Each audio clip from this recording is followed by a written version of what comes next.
excuse me, let's have a look at rules for differentiation.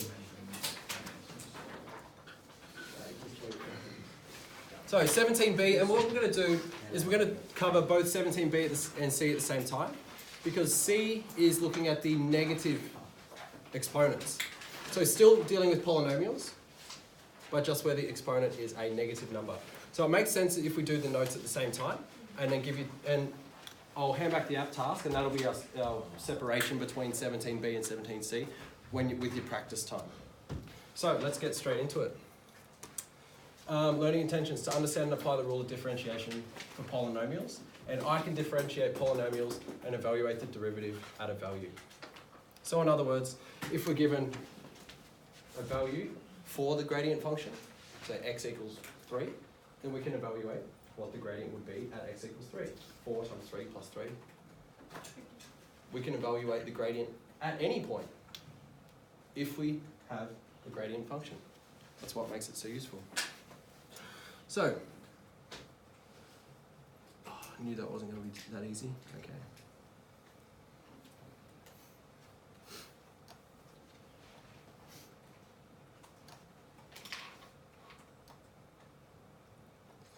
What we've got here is what was mentioned just before, derivative notation. If we're being asked to find the derivative, we're being asked to find the gradient function itself. Okay, using these two words interchangeably, or terms. F of x as a function, as a gradient function f dash of x, function y would have the gradient function to y dx. Or lastly, we could put d over dx and then list the function itself here. All of these things are saying find the derivative. Where does it come from? I had the question before. Originally, okay, and this part is actually quite important. It originally came from,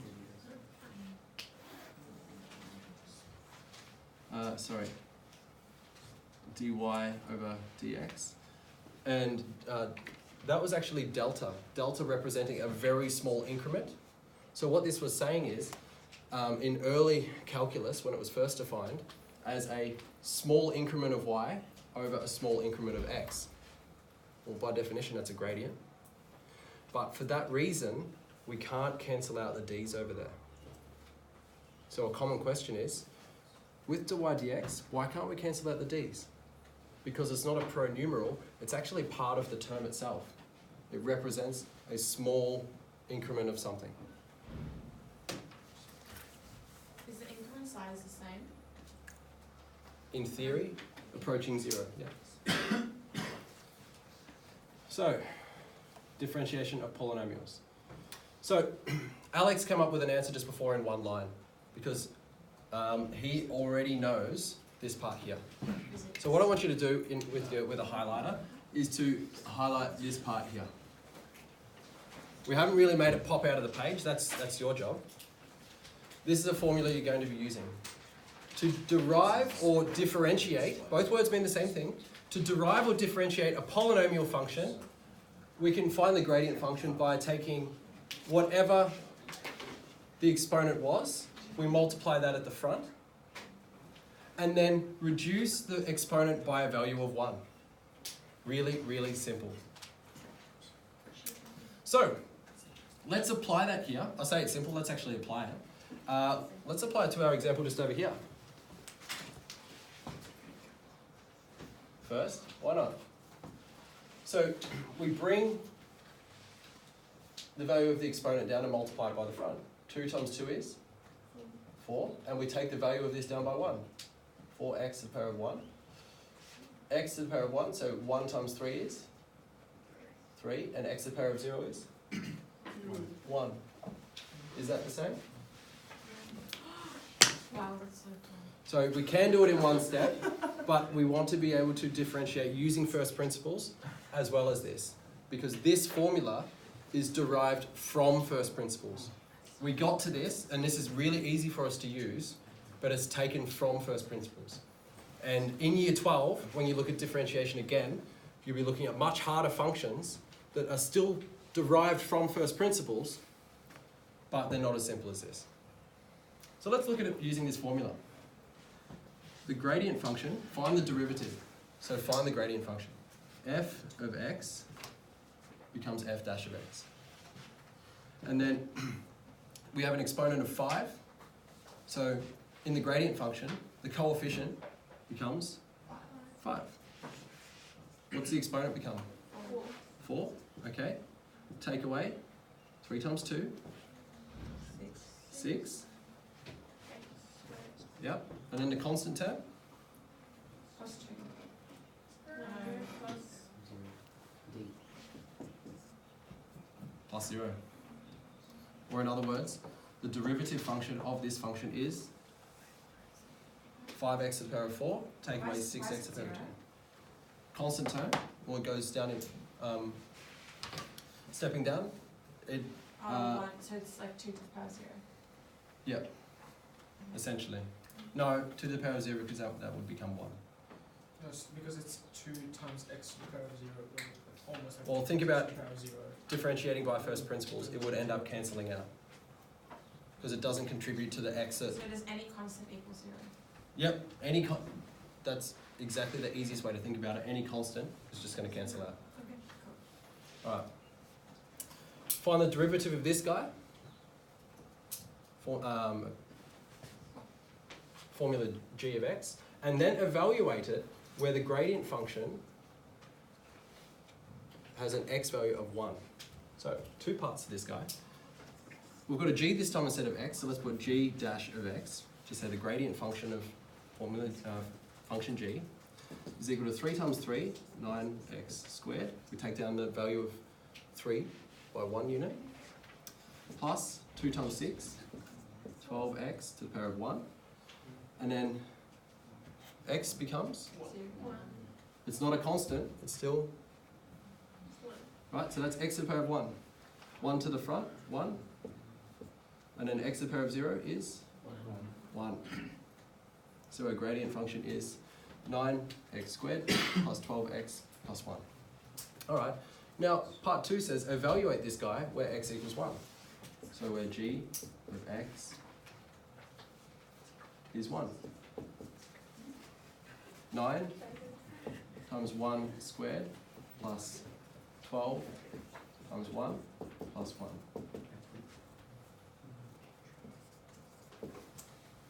Okay? So essentially what have we done there? We've taken a cubic function and said at a very precise point on the cubic function, the gradient to the tangent line will be 22.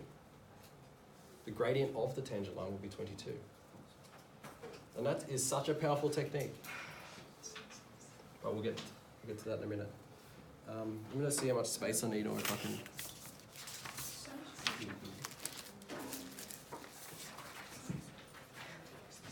Alright, I should be able to sneak it in here as well. Oh, hang on.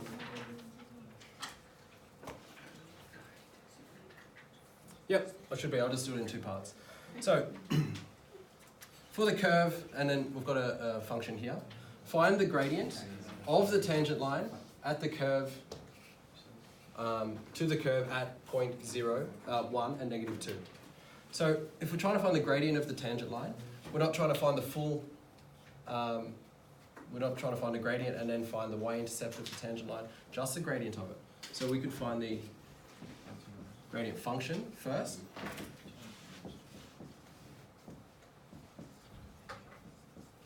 Plus 0. And then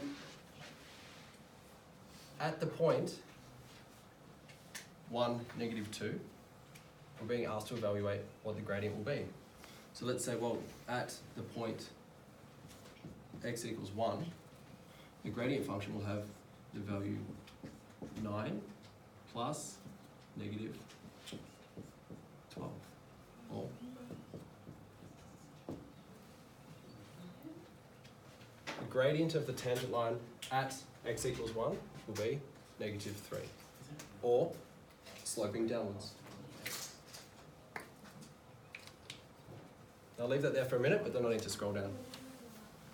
You don't, so the y isn't that long. Pardon? So So you just sub in the x value, the y value. That's right. Because what we'll pull it all together when we have graphs, but essentially, if we've got, let's just think of the most basic form. If we've got a graph like this, right? Which is our y equals x squared. Then what does the gradient look like for all of this graph? It's different. It's decreasing, decreasing, decreasing, and then it's increasing, increasing, increasing. So what we're going to look at is that gradient function is going to be, well, dy dx says it should be 2x. So the gradient function actually looks like this. And that what we can see is that, well, that should be at 0, 0. Those x values are shared. So that's the point we're getting to, but that's a little bit further in the topic. Can I rub off this? Yep. Right. Okay.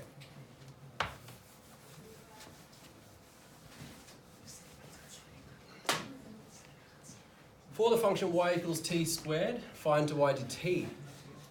See what's happened there? Yeah. Why is that dy dt and not dy dx?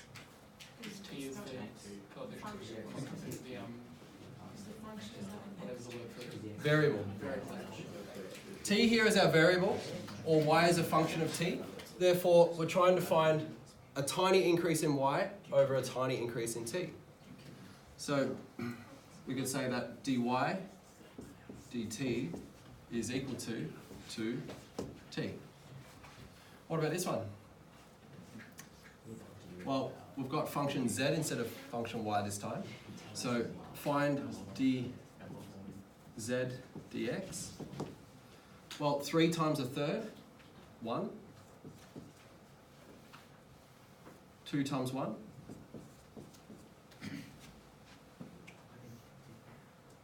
Happy? Yep.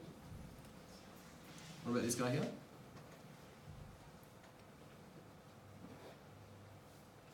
you expand it further? Does it matter?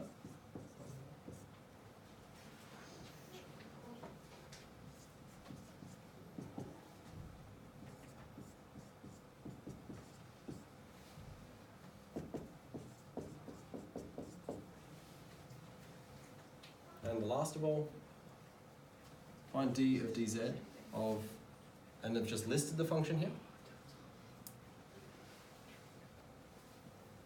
D of dz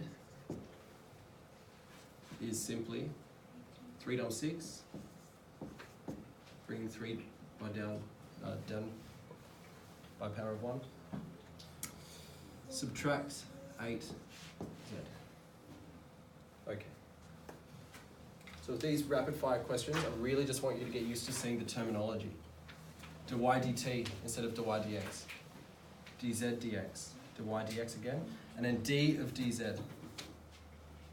So different ways of saying the exact same thing.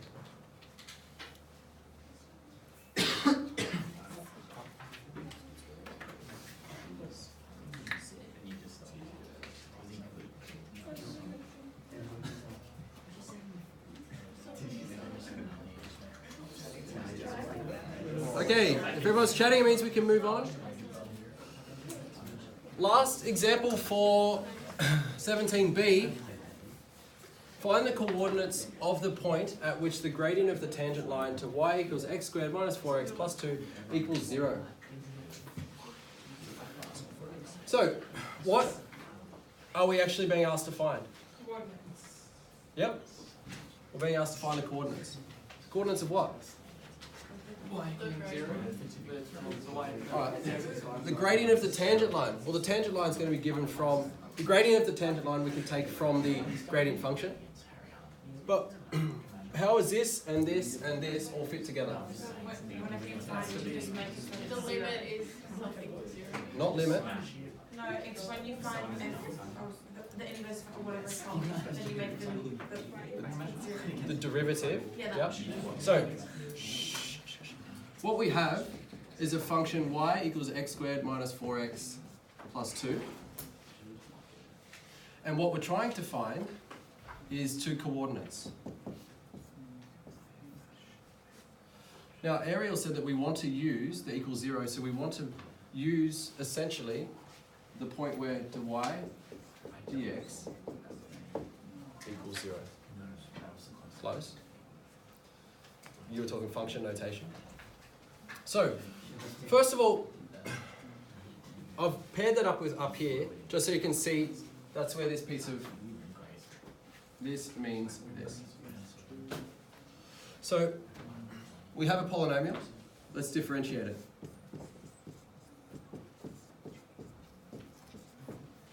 Okay? But we're trying to find two coordinates at that point here.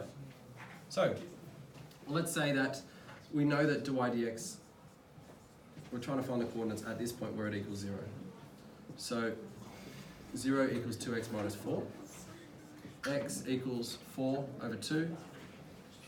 Alright, well there's half of our picture. Now how can we find the last part? Sub the value equal to x squared minus 4x minus 2. Okay.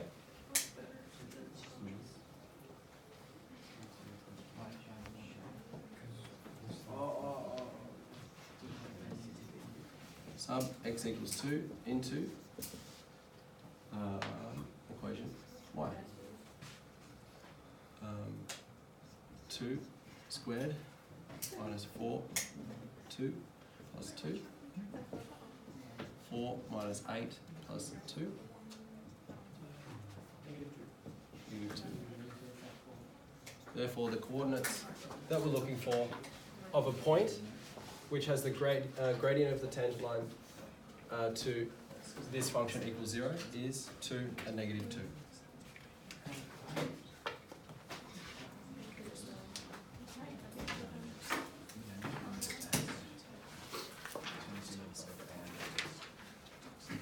Okay, turn over the page and we will go through this very small extension of differentiating x to the power of n, where n is a negative number.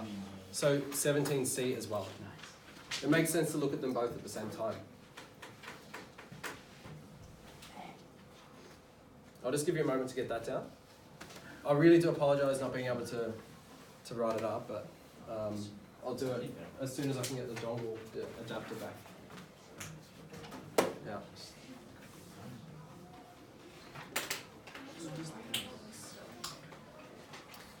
Okay.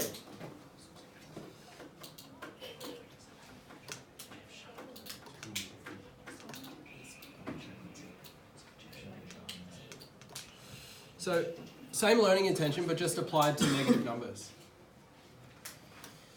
Let's have a look at 17c. Alright. So, if f of x is equal to 1 over x, or a hyperbola, we could say that f of x is can also be written as x to the power of negative 1. Therefore, if f of x can be written as x to the power of negative 1, what would be the gradient function of this function here? Not 0. X. Negative 1 times x to the power of negative 2. Perfect. It still goes down 1. So was negative 1 becomes now negative 2. But if we wanted to write this having a positive exponent, how could we represent this in this form here? 1 over negative x. Say again? 1 over negative x to the power of 2. Or yeah, so Alex said 1 over negative x to the power of 2, but typically the negative, we could just write that at the top or in front. Okay, they're the two most typical. It still means the same thing, but you might say negative 1 over x squared. Okay, so key points here. That can be written as that, which then means if we apply the same rule for differentiating polynomials, then the exponent goes down by 1 value after bringing negative 1 out the front. But we can also write that in this form. All right. Now, last of all, we had the constant before, where any function is a constant term, c, then our gradient function is 0. 0. Great. Okay. Let's tackle 1, 2, 3.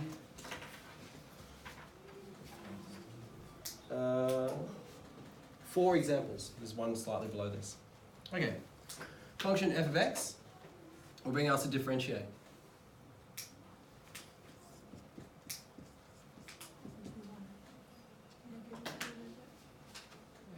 So what? So negative 3 Over x, Negative 3 over x4.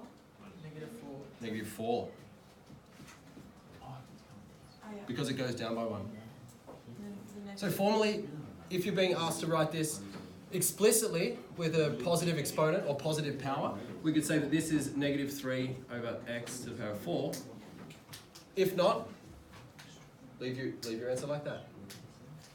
What about part B? Well, first of all, let's have a look at what f of x is with the negative exponent. X minus 3 to negative 1. So this would become negative x minus 3 or negative 2.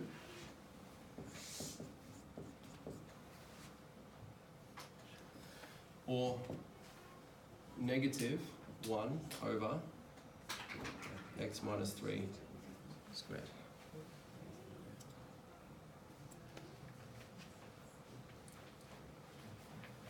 And lastly, what about this weird function here? Does anyone want to have a go? Will embarrass myself on camera. Okay. Maybe let's do it together. The gradient function x, f of x, is given by 2. what's? Let's look at the first. I'll just highlight a term at a time. What's that first term going to become? 6x. 6x. Perfect. Now, the next. Oops. Bit premature there. Next term. 20 over 3. Positive or negative? Negative. Negative. 20 over 3x. Negative 5. Yep. And then plus 0. So, nothing. Perfect. Together we make a great team. Right, so I'll leave that there, but there's one more example. I will leave that there and I'll do the last example over here. Which is no good for the video, but I might just...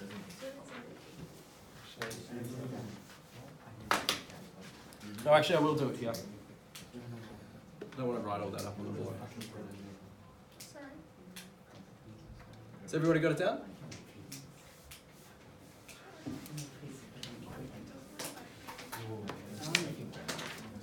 Just stop.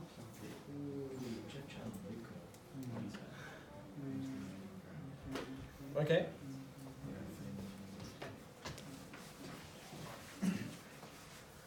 So,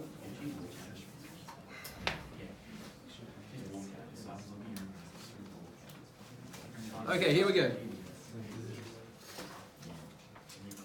Find the gradient of the tangent to the curve determined by the function, and then this is in full function notation.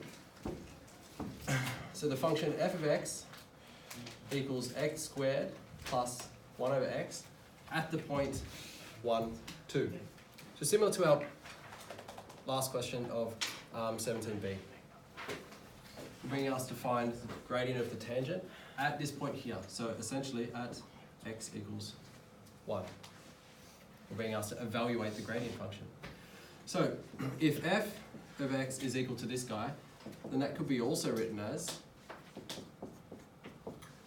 x to the power of negative 1. To be able to use our formula, it makes more sense to write it like this. We can then say that the gradient function, the derivative, the function once it's been differentiated, has a could be written as 2x take away x per negative 2.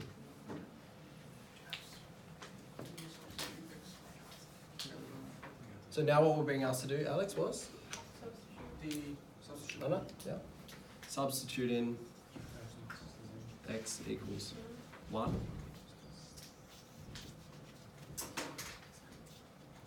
F dash of 1 equals 2 of 1 minus 1 to the power of negative 2. Equals what? It's simple with these numbers, but this would have been 1 over whatever that number is squared. But 2 times 1 minus 1. Okay.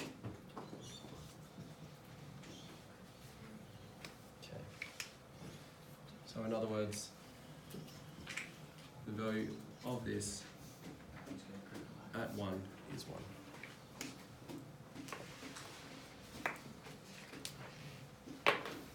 Okay, so now I wanted you to have, oh, that's pretty good time, better time than I was expecting.